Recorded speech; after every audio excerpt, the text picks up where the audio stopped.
जखन एहि नव बरखक पहिल मास विदा होबा पर छल, ठीक ताहि समयमे हम ओहि माटिक स्पर्श कऽ रहल छलहुँ जकर कण कण सादगी, सुचिता आ शान्तिक प्रतीक जकाँ अछि। मने जतऽ के बसातमे अहिंसा आ सत्याग्रह मेझरायल छै। वा ई कही जे आइ जे भूखंड प्राचीन परंपरा आ आधुनिक प्रगतिकेँ एक संग जोगा कऽ साँस लैत अछि, तकरे कोरमे हमर उपस्थिति छल।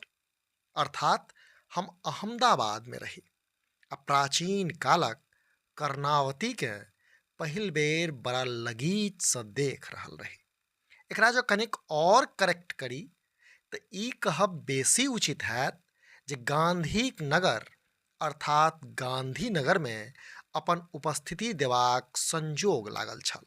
आ से संजोग लागल छल गुजरातक आबो हवामे मिथिला, मैथिली आ मैथिलक समृद्धिक लेल हठयोग ठनने शाश्वत मिथिला फाउंडेशन आ माँ जानकी सेवा समितिक माध्यमे।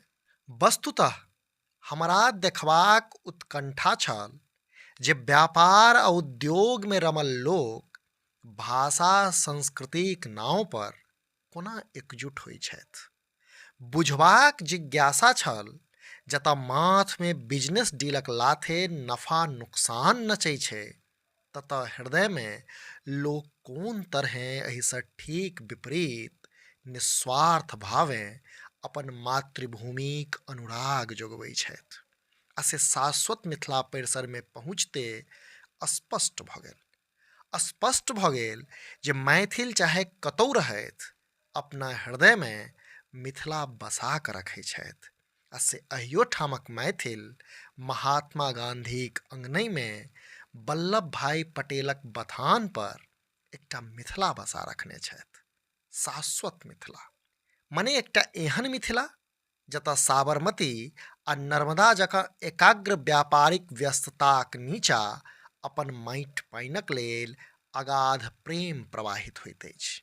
एकटा एहन मिथिला जतऽ वर्ल्ड हेरिटेज सिटीक संरक्षणमे हमर अहाँक संस्कृति जोगाओल जा रहलैए।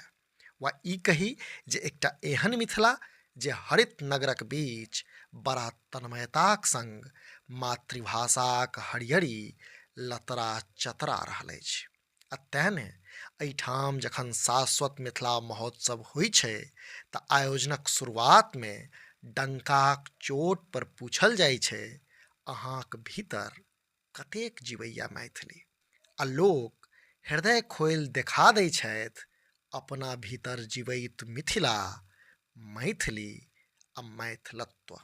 से संवेदमे कही तऽ अहमदाबादक मैथिल समाजके देख कऽ ई सहजै लागल जे ई लोकनि जतबा गुजरातक पुरुषार्थके अंगेजने छथि, ततबहि मिथिलाक संस्कारके सेहो आत्मसात केने छथि। आ से तकर साक्षात गवाह हम स्वयं छी। हम जखन जखन मंच पर अपन माटि पानि गाम घरक बात कयल, तखन तखन एहि महोत्सवक लाथे अहमदाबाद, गांधीनगर वा अड़ोस पड़ोससँ जुटल मैथिल समाजक आँखिमे अपन अपन गाम आ डीह डावर खलसैत देखलहुँ।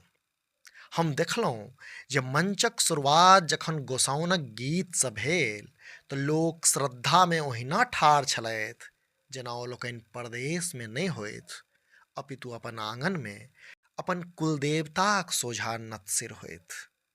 मंचसँ जखन मैथिली गीत संगीत परसल जा रहल छल तऽ एना लागल जेना उपस्थित लोकक मोन अपन राग भासमे डूबि गरबा खेल रहल हो। आयोजनक भव्यता ठीक ओहने छल जेना एकहि थारीमे भूजल मखानक संग खमन ढोकला परसल हो, आ चौवगली चूड़ा दहीक मिठासमे फाफड़ा जलेबीक सुगंधि मेझरायल हो। से निसंदेह हमरा लेल ई यात्रा अपनहि जड़िसँ साक्षात्कार करबाक एकटा भावुक उपक्रम छल। से गुजरातक ओजस्वी भूखंड पर मैथिलीक एहन अनन्य अनुराग देख मोन गदगद भऽ गेल। आ ई विश्वास दृढ़ भ गेल जे मिथिला मात्र एकटा शब्द वा क्षेत्र नहि, बल्कि एकटा विचार अछि जे आब सर्वव्यापी अछि। एहि यात्राक स्मृति हम सदैत सम्हारि कऽ राखब, जाहिसँ कि गुर्जर धरा पर रहि रहल अपन लोकसँ भेटल स्नेह राय छित्ती नहि हो।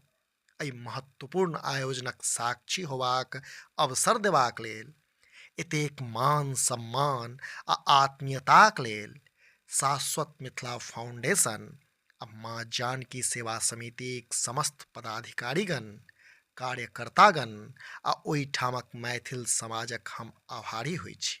अंतमे एतबे जे संस्कृति केर पर्वत मिथिला, मान सम्मानक अक्षत मिथिला, मारिते गौरवसँ सुसज्जित, अनुपम, अद्भुत, शाश्वत मिथिला।